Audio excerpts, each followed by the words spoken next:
Last night, old Joe held an emergency primetime address to the nation in front of reporters where he actually answered some of their questions, which interrupted the regularly scheduled programming on the major broadcast networks in order to respond to the special counsel's decision regarding him stealing classified documents and holding them in his garage next to his prized possession, his Corvette. And you have to see what transpired to believe it. Well, I guess you can imagine what happened because they allowed him in front of a camera with people asking him questions. But you still have to see it. They decided not to charge him with a crime, unlike what they did to Donald Trump, even though he willfully kept classified information and knowingly transmitted it to others because, well, they basically determined that he's not mentally competent enough to stand trial and that he is an elderly man with a poor memory. In his prepared remarks, in his responses to the reporters, he lied and lied and lied again, and of course, made a complete fool of himself. And all the stuff that was in my home was in filing cabinets that were either locked or able to be locked. It was in my house. That's a complete lie because the special counsel investigations report shows this exhibit as some of the evidence on page 171, which is captioned, "Garage box with classified Afghanistan documents as encountered by the FBI when they searched his residence on December 21st, 2022. Here's another bold-faced lie that is completely contradictory to the special counsel investigations report. Not share classified information. He did not share classified information. I did not share it. With your ghostwriter. With my ghostwriter, I did not. Guarantee you did not. He guarantees it. Well, according to the investigation, quote, at some point after learning of special counsel Hur's appointment, Mr. Biden's ghostwriter Mark Zwanitzer deleted digital audio recordings of his conversations with Mr. Biden during the writing of the book, Promise Me Dad. The recordings had significant evidentiary value. So he should be indicted for obstruction of justice and destroying evidence because nobody who writes a book with a famous politician, let alone the President of the United States, is going to delete the recordings of those conversations. Those are going to be some of his prized possessions. But as they noted, he only deleted them after he learned that a special counsel was set up to investigate Joe Biden having that classified material. And here's old Joe before a special counsel was investigating him for having classified material at his residence. The same thing that they want to throw Donald Trump in prison for the rest of his life, even though as president, Donald Trump had the authority to declassify whatever documents he wanted to. And when Joe Biden stole the documents that he kept at his residence, he was a senator and a vice president, didn't have the authority to declassify them. You saw the photograph of the top secret documents laid out on the floor at Mar-a-Lago. What did you think to yourself, looking at that image? He means the photos that the FBI took after they dumped the documents all over the floor. They were stored neatly in a box. How that could possibly happen. How anyone could be that irresponsible. And I thought, what data was in there that may compromise sources and methods? By that, I mean names of people who helped, or et cetera.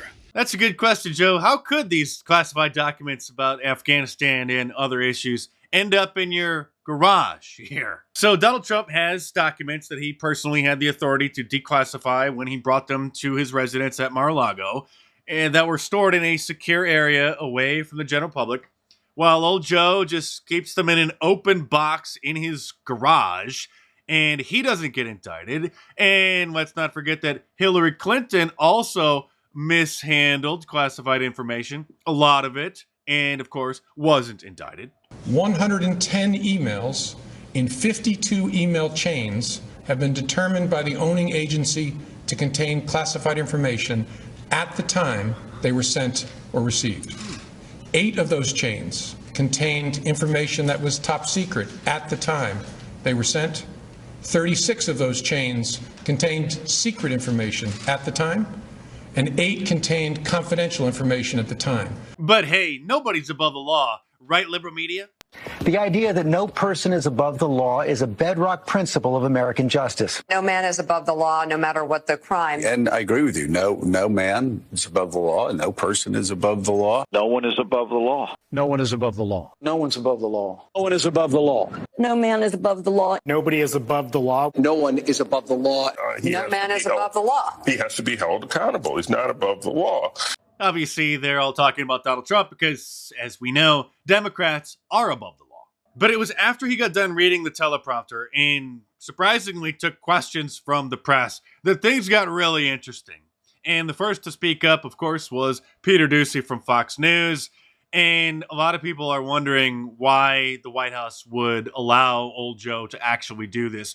Why would they even hold an emergency primetime address like this, let alone allow him to be asked questions by the media, who you'll see turned on him this time? And the logical answer is that they're trying to throw him under the bus and pave the path for Gavin Newsom to ultimately replace him. The bottom line is the matter is now closed. I'm going to continue what I've always focused on, my job of being President of the United States of America. Now, thank you, and I'll take some questions. President Biden, something the special counsel said in his report is that one of the reasons you were not charged is because, in his description, you are a well-meaning elderly man with a poor memory. I'm well-meaning, and I'm an elderly man, and I know what the hell I'm doing. I've been president. I put this country back on its feet. I don't need his recommendation. It's How totally bad is your memory, and can you continue as president? My memory is so bad I let you speak. That's your memory has gotten worse, Mr. President? My memory is not good. My memory is fine. My memory, take a look at what I've done since I become president. Yes, we've seen you almost completely destroy the country, in part by allowing a foreign invasion of millions and millions of people. What was interesting about this press conference is, for the first time, probably ever, it wasn't just Peter Doocy who was asking real questions. In fact, all of the reporters there sounded extremely concerned and upset. Mr. President, for months when you were asked about your age, you would respond with the words, "Watch me." Many American people have been watching, and they have expressed concerns about your age. That is your judgment. That is your judgment. That is not the judgment of the press. They express concerns about your mental acuity. They say that you are too old. Did you notice that he couldn't even respond to her with clarity? He said, that's not the judgment of the press. He meant to say that's not the judgment of the American people. It's not the judgment of the press. They express concerns about your mental acuity. They say that you are too old. Mr. President, in December, you told me that you believe there are many other Democrats who could defeat Donald Trump. So why does it have to be you now? What is your answer to that question? Because I'm the most qualified person in this country to be President of the United States and finish the job I started. And here's the best part. It's a double whammy. He decided to wrap up the press conference because it's obviously long past his bedtime. And then he changed his mind, and then, wait for it. Period. Thank you all very, very much.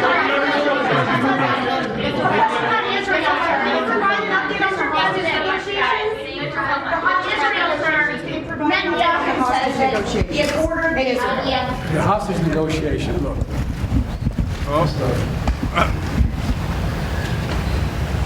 He's so mentally deficient and not in control that he can't even decide whether or not to end a press conference.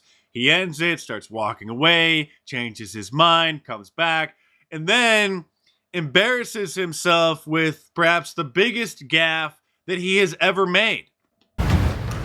I'm of the view, as you know, that the conduct of the response in Gaza, in the Gaza Strip, has been over the top. That's not the part that I was talking about. That'll come up in just a second. But he obviously, well, is kind of drifting in and out of consciousness and forgot that he is the president for a moment there because he said the unmentionable out loud that Israel is obviously trying to ethnically cleanse, just remove all of the Palestinians from Gaza. I think that,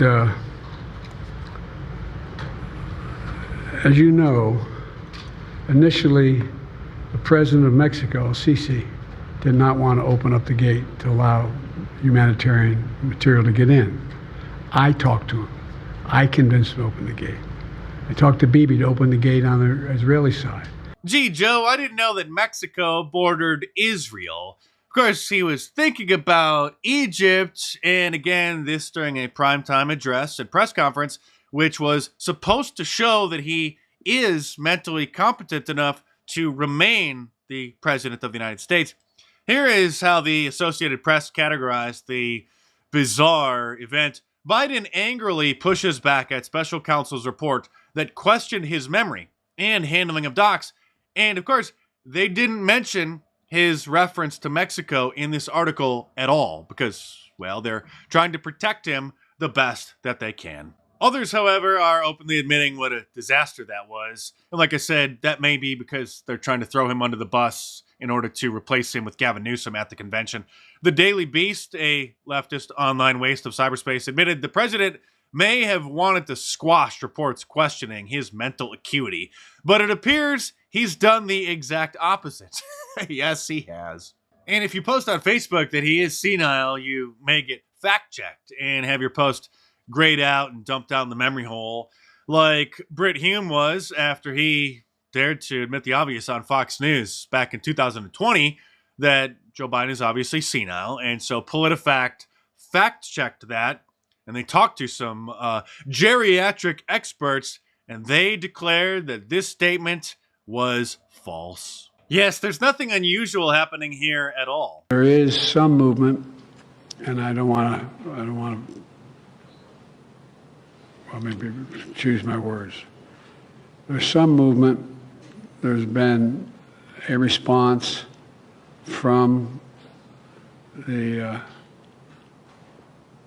there's been a response from the opposition, but we've heard enough. And if you enjoy watching my videos, you'll really love reading my books. So order The War on Conservatives in paperback from Amazon.com or download the ebook from any of the major ebook stores. And of course, there's a link to the Amazon listing in the description below. So click it and head on over there and check it out.